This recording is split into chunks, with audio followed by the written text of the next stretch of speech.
So you didn't make it explicit that was like, okay, post about it once you get the shades. It was just we want to give you some shades, and then that would be cool if you posted about it. It's kind of like that soft.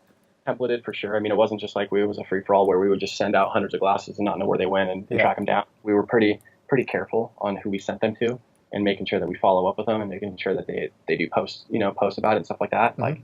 that was a lot of my job early on, making sure the product's getting into the right hands, and when it does get into the right hands, making sure they are talking about it. So I would draft up a template, like a templated contest giveaway that we would run, and they can kind of add their own flavor to it, but Mm. the format to be the same.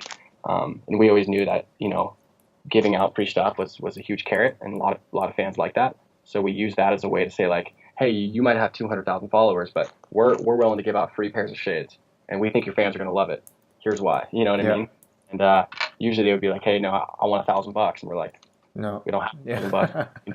Fans up with some free stuff. Everybody loves free sunglasses, right? Yeah. You know? Do you So remember yeah, what your that. conversion rates were like in terms of I'm going to reach out to, I don't know, 100 influencers, X% of them are going to reply back positively. Remember what that was like?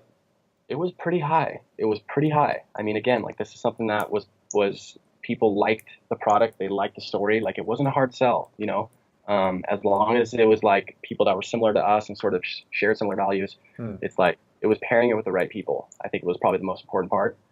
So it was like something that they were stoked on. If they were traveling or if they were going somewhere, everybody likes a cool pair of shades to kind of take with them. And this was sort of a nice little product that fit that. Yeah. And how did you guys think about things like the cost of the shades? So like customer acquisition cost.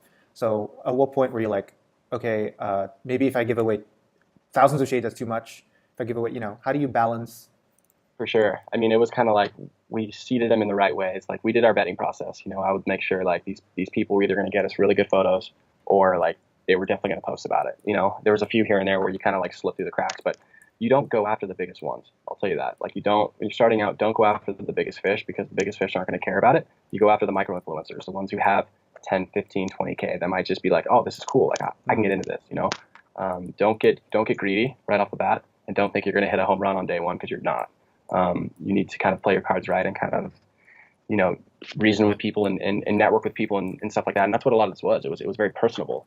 I would start in San Diego as I would reach out to people in San Diego, and then I would meet up with them in Mm, person. So it wasn't weird. It wasn't like I was trying to like sell them on something, you yeah. know, and just kind of built it that way. And we had photographers and creatives coming into our office consistently, and they were excited to be part of it, and they wanted to support it.